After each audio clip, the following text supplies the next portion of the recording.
आइए अब आपको 5 तस्वीर दिखाते हैं। दरअसल किसान कृषि कानून बिल को लेकर प्रदर्शन कर रहे हैं और आज भारत बंद का आह्वान किया गया है। और ऐसे में गाजीपुर बॉर्डर पर पिछले करीब 4 महीनों से 3 कृषि कानूनों को लेकर धरना दे रहे संयुक्त मोर्चा ने आज भारत बंद का आह्वान किया, जिसका मिला जुला असर दिखाई दिया।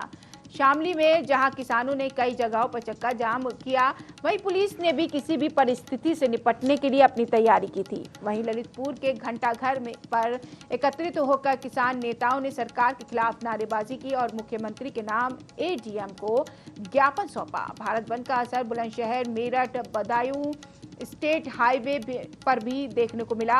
शामली में भी दिल्ली यमुनोत्री हाईवे पर गुरुद्वारा तिराहे पर किसानों ने जाम लगा दिया और बीच सड़क में दरी बिछाकर बैठ गए। रामपुर में कृषि कानूनों के विरोध में किसानों ने हाईवे जाम किया। किसान यूनियन ने विकास भवन के सामने हाईवे जाम किया। इस मौके पर सुरक्षा व्यवस्था भी चौकस दिखाई दी। किसान नेताओं ने बताया कि व्यापारियों से बंद की अपील करेंगे, लेकिन जबरन कहीं भी दुकानें नहीं बंद कराई जाएगी। हालांकि अलग अलग जिले में अलग तस्वीर निकलकर सामने आई, जिससे ये साफ हो रहा है कि सरकार से किसानों की ये लड़ाई फिलहाल खत्म होने वाली नहीं।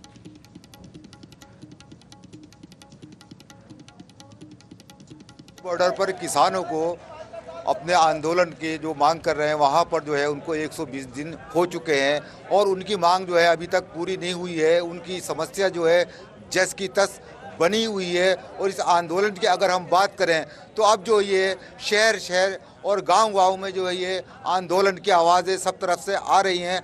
हम यहाँ इस वक्त रामपुर में मौजूद हैं और यहाँ पर आप देख सकते हैं किसान जो है जो हाईवे इन्होंने रोड जाम किया है, बिल्कुल धरना प्रदर्शन कर रहे हैं। और हमारे साथ यहाँ के जो है किसान नेता हसीब अहमद भी मौजूद हैं। उनसे भी हम जानना चाहेंगे कि ये आंदोलन किस तरह चलेगा। जी सर, हम ये जानना चाहते हैं कि दिल्ली बॉर्डर पर जिस तरह से किसान बैठे हैं, कई महीने का वक्त गुजर चुका है, कई दौर की बात भी हुई है, लेकिन अभी तक कोई समाधान नहीं निकला है। नहीं, आज 4 महीने हो गए लगातार और इसी कॉल पर 4 महीने के बाद पूरा भारत बंद का आह्वान किया गया था। और किसानों को देखते हुए भारत बंद का पूरा असर है, क्योंकि किसानों का कोई कारोबार नहीं है ना। ये व्यापारी बैठे पड़े हैं। जहाँ किसानों की अपनी मार्केट है, किसानों का जहाँ बिजनेस है, वो सब सारा बंद पड़ा है। तो इससे कोई फर्क नहीं पड़ता। लोग कहते हैं कि साहब भारत बंद का असर नहीं पड़ा। कि भारत बंद का असर तो जब पड़ेगा जब किसानों का यहाँ शहर में कारोबार होता। शहर में नहीं है कोई कारोबार, कोई है शहर में भाई। देखिए साहब, असल में सरकार के जो नेता हैं वो बार बार ये कहते हैं कि एक मुट्ठी भर किसान है। जो किसान है वो अपने गांव घरों में काम कर रहे हैं, किसानों में खेती में काम कर रहे हैं। इस पे क्या कहेंगे आप? अब वो बताना कौन सा किसान मुट्ठी भर है, कौन सा किसान है नहीं है किसान, ये तो उन्हें पता हो असली कौन है नकली कौन है। हम तो किसान है, अभी वो तो सरकार बताएगी, मगर वक्त आने पर उसे पता चल जाएगा असली कौन है और नकली कौन है। और ये पता चल भी रहा है कि पता चल जाएगा। क्यों नहीं जाने दे रहे? जब वो असली नकली किसान है तो तुम क्यों नहीं घुस रहे गाँव में? अपनी बात क्यों नहीं बता रहे किसानों को? जाओ ना सुनाने के लिए, तुम्हारी कोई सुनिया? तुम आप देख रहे हो रोज सांसद को लताल लिया, बीजेपी के प्रदेश अध्यक्ष को लताल लिया।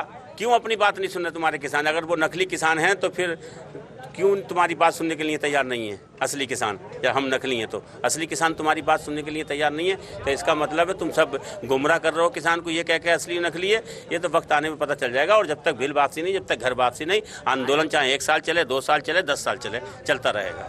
देखिए, ये हमारे साथ में किसान नेता हसीब अहमद थे। हमने इनसे बात की थी। इन्होंने कहा है कि जब तक कानून वापस नहीं होंगे तब तक जो है किसी भी हालत में जो है ये धरना प्रदर्शन जो है ख़त्म नहीं किया जाएगा। अभी और किसान भी हमारे साथ मौजूद हैं, हम उनसे भी बात करते हैं। जी सर, सबसे पहले हम आपका नाम जानना चाहेंगे। मेरा नाम मनजीत सिंह अटवाल, ब्लॉक अध्यक्ष बिलासपुर, किसान यूनियन टिकैत। देखिए, हम ये जानना चाहते हैं, जिस तरह से दिल्ली बॉर्डर पर पिछले कई महीने से धरना प्रदर्शन किसान बराबर कर रहे हैं अपनी मांगों को लेकर, और अभी तक उनकी मांगें जो है सरकार ने नहीं मानी है। कई दौर की वार्ता भी सरकार के साथ हुई है, लेकिन अब इसमें कोई क्या रिजल्ट आने वाला है? क्या उम्मीद रखते हैं आप सरकार से? आएगा रिजल्ट, आएगा। अभी सरकार की बुद्धि काम नहीं कर रही और अपनी बहुत बड़ी इन्होंने मुखालफत करा ली है। अभी और हो जाएगी रहती खुदी। ये तो बात माननी पड़ेगी, हमारी बात जायज़ ना होती ना, ये सरकार ऐसी हमें बहुत दिन के वहाँ से भगा देती। कभी नकली बता रही है, कभी असली बता रही है, कभी उग्रवादी बता रही है। ये सरकारों के काम ऐसे नहीं होते। जो राजा होता है वो सबका साझा होता है। हम यही तो कह रहे हैं कि हमारी MSP लिख दो। क्या कह रहे हैं हम? कोई ऐसी दुनिया में चीज़ है जिसकी एमएसपी नहीं है? ये किसान को है। ये सरकारों ने किसान के साथ टकरा कर अच्छा नहीं करा, लेकिन हमने इलेक्शन लड़ाया, इनको वोट भी दिए, सपोर्ट भी करा, पर हमें नहीं पता था कि ये ऐसी सरकार है। इन्होंने रेलें ठेके पे दे दी, बिजली ठेके पे देने जा रहे हैं, एयरपोर्ट दे दिए, और तो और लाल किला भी ठेके पे दे दिया, जो हमारे देश की बहुत बड़ी एक संपत्ति है, जहां हमें सम्मानित जगह है वो। ये सरकार की नीतियां गलत हैं। जब किसान की कमर तोड़ देंगे तो पीछे रह कुछ नहीं जाएगा। लेकिन किसान जो है अपने वायदों पे डटे हुए हैं। उनका कहना यह है जब तक कानून वापस नहीं होगा हम जो है धरने प्रदर्शन बराबर करेंगे और जाम बराबर लगाएंगे, चाहे हमें इसके लिए कितने भी साल लग जाएं। कैमरामैन सईद के साथ टीवी 100 राहत अली राम। का जाम का जो मामला है जी, ये सबको बता के देशव्यापी आंदोलन किसानों का जो है चला हुआ है। दिल्ली के 4 बॉर्डरों पे 5 बॉर्डरों पे किसान जो है विभिन्न प्रदेशों का जो है पूरे देश का वहाँ पड़ा हुआ है, और उसमें 250 से ज़्यादा लोग हमारे किसान भाई वहाँ शहीद हो चुके। उसके बावजूद केंद्र सरकार की तरफ से कोई सुनवाई नहीं है। हाँ, सरकार को लगता होगा राजनीतिक हो गया, क्योंकि जब हमने भी सरकार भारतीय जनता पार्टी की चुनी थी, वोट दिया था हमने भी, हम भी उनके समर्थक बने थे, और हर किसान मजदूर मतदाता है। लेकिन आपको दिख रहा होगा कहीं राजनीतिक पार्टी के तंबू भी लग रहे होंगे, या कहीं राजनीतिक लोग हैं यहाँ झंडे लेके बैठे होंगे।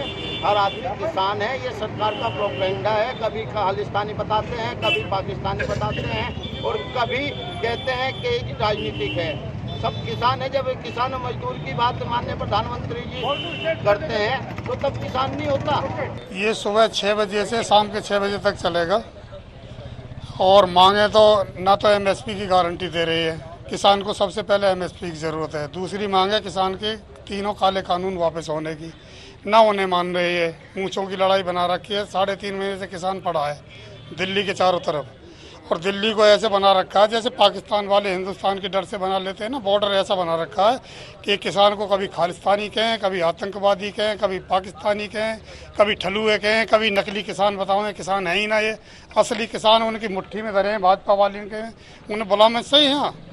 ये सारे किसान असली हैं जितने भी यहाँ बैठे हैं। और हमारा ये जो धरना है, रोड जाम करना, इसका मेन उद्देश्य ये है कि यदि हम गाजीपुर पे होते हैं तो सरकार हमें माओवादी बताती है, आतंकवादी बताती है, खालिस्तानी बताती है।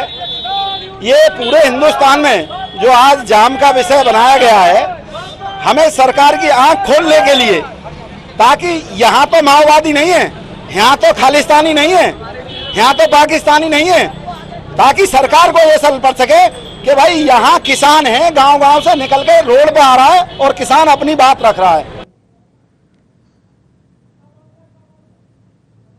तो 5 तस्वीर आपके सामने है। बुलंदशहर, शामली, ललितपुर, अमरोहा और रामपुर में जहां पर किसानों ने भारत बंद का आह्वान करते हुए उसे सफल किया। व्यापारी भी इस भारत बंद में शामिल हुए। तो सरकार के खिलाफ लगातार नारेबाजी भी की गई। तो अलग अलग जगहों की 5 तस्वीर आप देख रहे हैं। ये उत्तर प्रदेश के 5 जिलों की तस्वीर है जहां पर किसानों का हुजूम देखा गया, और कहीं पर चक्का जाम किया गया, कहीं पर सड़क पर बैठकर नारेबाजी की गई।